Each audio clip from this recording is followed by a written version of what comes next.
Hello everyone. कतई जहर series ये मैंने स्टार्ट करी थी। आज हम इसका 14 नंबर का पार्ट देखेंगे और 14 नंबर पार्ट में आज हम पॉलिटी के क्वेश्चन देखेंगे। कल भी हमने पॉलिटी के क्वेश्चन देखे थे, आज भी पॉलिटी के क्वेश्चन देखेंगे। 4-5 दिन में आपके सामने पॉलिटी के महत्वपूर्ण क्वेश्चन लेके आऊँगा, वो जो कि कहीं ना कहीं एग्ज़ाम में आए हैं। ओके, तो ये किसके लिए इम्पोर्टेंट हमारी क्लास, ये HP forest guard, HP TET TET वाले ज़रा ध्यान से सुने। टेट, TGT, PGT और हमारे HPCC के सभी एग्ज़ाम, क्योंकि एग्ज़ाम्स का लेवल जो है वो 0 से हाई तक रहेगा ही रहेगा। तो सभी इस वीडियो को ध्यान से देखें और कॉपी पेन लेके इनको नोट ज़रूर करें, क्योंकि मैं एक क्वेश्चन के साथ कम से कम आपको 4 या 5 या 10 क्वेश्चन भी करवाऊँगा। ठीक है, तो उनकी डिटेलिंग आपको खुद से लिखनी है, ठीक है, जो मैं आपको बताऊँगा। ओके, तो चलिए स्टार्ट करते हैं। आज का हमारा पहला प्रश्न क्या है कि भारत में निम्न में से किस लोकसभा अध्यक्ष का कुल कार्यकाल सर्वाधिक रहा है। लोकसभा स्पीकर, वर्तमान में हमारे लोकसभा स्पीकर कौन है? ओम बिरला जी इस टाइम के हमारे वर्तमान में लोकसभा स्पीकर है। अब एक क्वेश्चन एक और बनेगा कि इस टाइम जो है वो कितने नंबर की हमारी लोकसभा है वो बैठी है, तो वो है हमारी 17वें नंबर की, 17th नंबर की लोकसभा इस बार बैठी है। और इसके लोकसभा स्पीकर कौन है? ओम बिरला। पहली महिला कौन थे? श्रीमती मीरा कुमार, पहली महिला लोकसभा स्पीकर मीरा कुमार। और पहले लोकसभा स्पीकर कौन थे? JB मावलंकर। ये क्या थे? हमारे पहले फर्स्ट लोकसभा स्पीकर थे हमारे JB मावलंकर। और क्वेश्चन क्या है हमारा कि लोकसभा स्पीकर जिसका कार्यकाल सबसे ज़्यादा रहा था वो कौन थे? तो सबसे ज़्यादा किसका रहा था? डॉक्टर बलराम झाकड़। कौन थे हमारे? डॉक्टर बलराम झाकड़। कब से कब तक? 1980 से लेके 1989 तक इनका कार्यकाल रहा था। तो देखिए कितने क्वेश्चन मैंने आपको करवा दिए, 1 2 3 4 5 6 क्वेश्चन मैंने आपको इसमें से करवा दिए। और एक और क्वेश्चन कि ओम बिरला इस टाइम के कहाँ के सांसद हैं? वो हैं कोटा बूंदी के इस टाइम के क्या हैं? MP भी हैं, सांसद भी हैं। ओके, तो चलिए नेक्स्ट क्वेश्चन देखते हैं कि मृत्यु दंड के मामले में क्षमा देने का अधिकार किसको प्राप्त है? जो हमारी कैपिटल पनिशमेंट होती है उसको क्षमादान कौन कर सकता है? तो इसमें हमारे पास 4 ऑप्शन है: प्रधानमंत्री, मुख्य न्यायाधीश, भारत के न्यायवादी या राष्ट्रपति। तो इसका जो हमारा सही आंसर आएगा, ठीक है, इसका सही आंसर आने से पहले हम देखते हैं आर्टिकल कौन सा आएगा। आर्टिकल नंबर हमारा 72 आर्टिकल, जिसमें किसमें क्या दिया गया है कि राष्ट्रपति जो है वो क्षमादान दे सकता है। ओके, और इसमें 2-3 क्वेश्चन मैं आपको और करवाता हूँ। एक हमारे राज्यपाल भी क्षमादान दे सकते हैं, तो वो कौन से आर्टिकल के तहत? 161 आर्टिकल के तहत क्षमादान दे सकते हैं।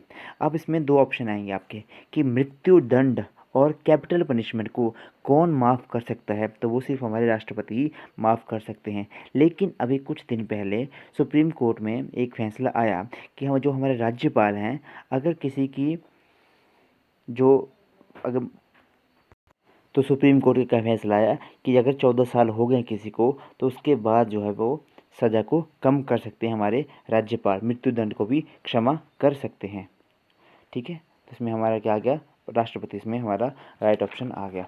और इससे रिलेटेड कुछ क्वेश्चन कि भारत के महान्यायवादी यानी कि attorney general of India, article number 76 वर्तमान में कौन है हमारे?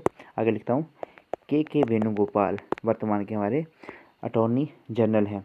और अटॉर्नी जनरल जो हैं वो हमारे जॉइंट सीटिंग में भाग ले सकते हैं। क्या कर सकते हैं?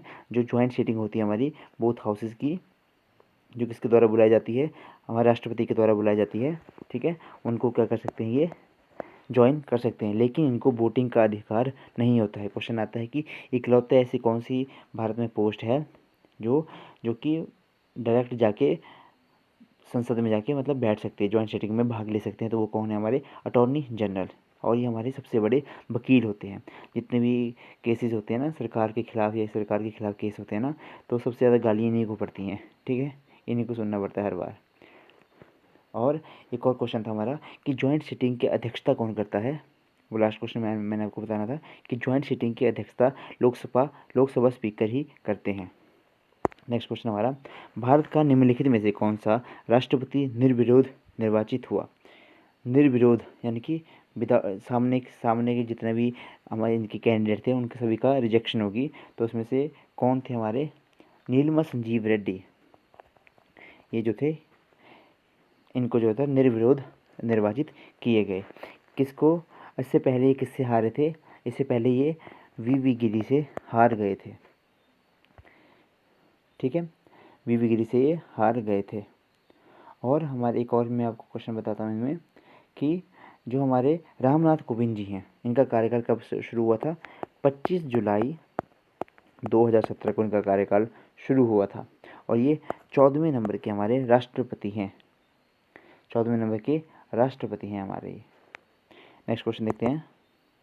अब इनमें से आपके सामने कुछ पंक्तियाँ दी गई हैं, उनको आपने बताना है कि इनमें से कौन सा गलत है। कि भारत के संविधान अनुच्छेद 61 में राष्ट्रपति के महाभियोग का वर्णन किया है, ये बात बिल्कुल सही है। अगला है महाभियोग प्रस्ताव संसद के किसी भी सदन में प्रस्तुत किया जा सकता है, बहुत सही आंसर है कि जो हमारा महाभियोग है, इम्पीचमेंट का प्रोसेस जो है वो किसी भी सदन में, चाहे लोकसभा में या राज्यसभा में, दोनों में से किसी में भी पेश किया जा सकता है। और महाभियोग प्रस्ताव सदन की कुल सदस्यता के 2/3 से अधिक बहुमत से पारित होती है, ये भी बिल्कुल सही बात है। इसमें ध्यान रखने की बात क्या है कि सदन की कुल सदस्यता यानी कि जितने मेंबर होते हैं हमारे सदन में, उन सभी के 2/3 2/3 है। ठीक है, इतने में से ही तब ये पारित हो सकता है। एक होता है कि मतलब जितने प्रेजेंट हैं उनमें से 2/3, लेकिन ये इनमें क्या है कि कुल सदस्य, ठीक है, सबसे बड़ा होता है, सबसे बड़ा इनके लिए चुनाव होता है अगर ऐसा होता है। भारत में आज तक किसी के लिए भी इम्पीचमेंट की प्रोसेस नहीं हुई है। पर इसमें से क्या गलत है कि राष्ट्रपति का पर राष्ट्रीय सुरक्षा का उल्लंघन के लिए महाभियोग चलाया जा सकता है। अब इनमें से कौन कौन से आते हैं कि कौन किन किन के उल्लंघन के ऊपर महाभियोग चलाया जा सकता है। तो वो है, अगर संविधान का अतिक्रमण करें हमारे राष्ट्रपति, क्या है हमारा, संविधान का अतिक्रमण करें तो ही इनके ऊपर क्या चलाया जा सकता है, इम्पीचमेंट का प्रोसेस चलाया जा सकता है। चलिए नेक्स्ट क्वेश्चन देखते हैं। भारत राष्ट्रपति द्वारा राज्यसभा में कुल कितने सदस्यों को नामित किया जाता है। तो कुल कितने सदस्य, 12 सदस्यों को नामित किया जाता है राष्ट्रपति के द्वारा।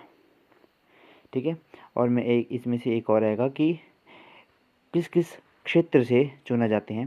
तो मैं आपको अगले पेज में बताता हूँ कि एक होता है हमारा कला, साहित्य, नोट कर लियो, साहित्य, समाज सेवा,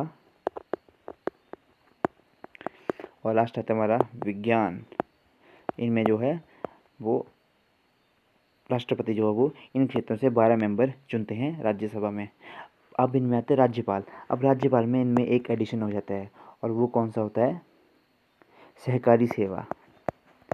राज्यपाल जो है वो कुल मिला के 5 जगहों से, मतलब जो अपने मनोनीत होते हैं अपने कुछ सदस्य, उनको 5 जगह से चुनता है। इनमें से सहकारी सेवा भी इसमें ऐड हो जाती है, बाकी में ये 4 ही होते हैं इन केस ऑफ हमारे राष्ट्रपति।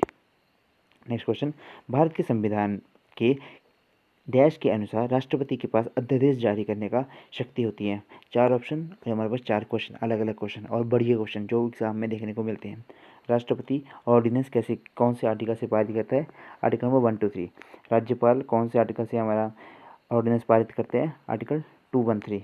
ठीक है, अनुच्छेद 72 मैंने आपको बताया कि क्षमादान, राष्ट्रपति के द्वारा क्षमादान। आर्टिकल 61 यह है हमारा इम्पीचमेंट प्रोसेस ऑफ प्रेसिडेंट। ठीक है, ये आगे सारे हमारे इसमें, आई होप आपको ये सारे जो हैं वो क्लियर हो गए होंगे।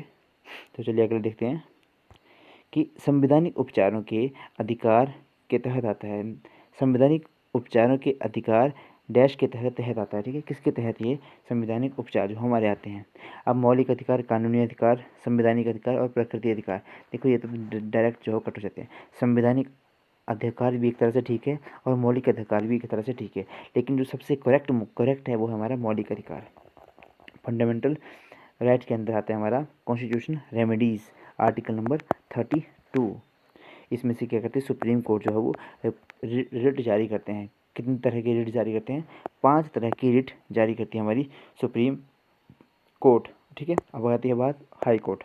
हाई कोर्ट जो है आर्टिकल नंबर 226 के तहत ये अपना रिट्स जारी करती है, लेकिन हाई कोर्ट जो है वो प्लस एक इसमें एक और हो जाती है, और मतलब कुल 6 टाइप की रिट्स जारी करती हैं।